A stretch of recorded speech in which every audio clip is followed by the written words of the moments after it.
இவைகளை விட்டு ஓடி நீதியையும் தேவ பக்தியையும் விசுவாசத்தையும் அன்பையும் பொறுமையையும் சாந்த குணத்தை அடையும்படி நாடு. அல்லேலூயா. இந்த செய்தியின் தலைப்பு விட்டு விலகு. என்னது? விட்டு விலகு. இப்ப நீயோ தேவனுடைய மனுஷனே மனுஷியே. கர்த்தர் நம்மளை எல்லாம் தேவ மனிதன் மனுஷி என்று சொல்லி அவர் நம்மை பார்க்க வேண்டும் என்று விரும்புகிறார்.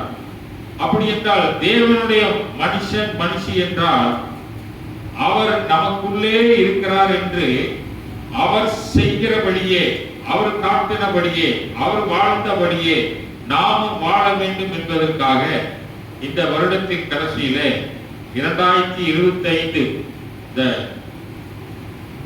ஞாயிற்றுக்கிழமை கர்த்தர் நம்மை எச்சரிப்பு கொடுத்து நம்முடைய ஆவிக்குரிய வாழ்க்கையை பரிசுத்தமாக்கி அவருடைய கற்பனைகளை கை கொண்டு நம்மை கட்டி எழுப்ப அவர் விருப்பம் கொண்டபடியினாலே இந்த வசனத்தை நாம் வாசிக்கிறோம். இவைகளை விட்டு அல்லேலூயா.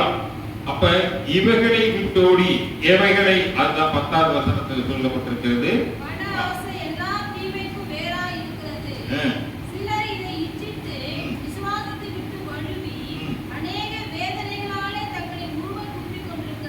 அல்லேலூயா. பணம் எல்லாவற்றுக்கும் உதவும்.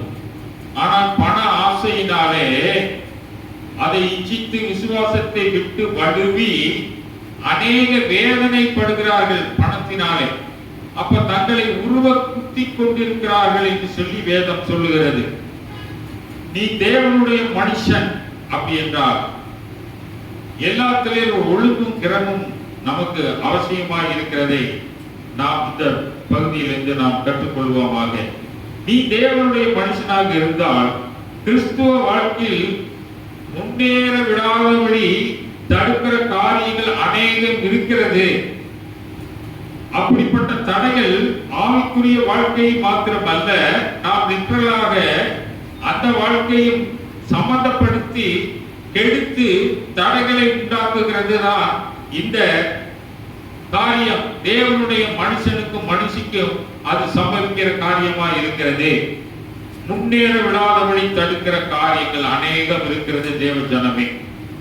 அப்படிப்பட்ட தடைகள் ஆவிக்குரிய வாழ்க்கை மாத்திரமல்ல, நம்முடைய உலக வாழ்க்கையிலும் உள்ளே வந்து அது சம்பந்தப்படுத்தி நம்முடைய ஃபியூச்சரவே அது கெடுக்கக்கூடியதான காரியம் நமக்கு வரும் என்று சொல்லி இந்த பகுதியிலே நாம் விளங்கிக் கொள்வோமாக. மீகா 2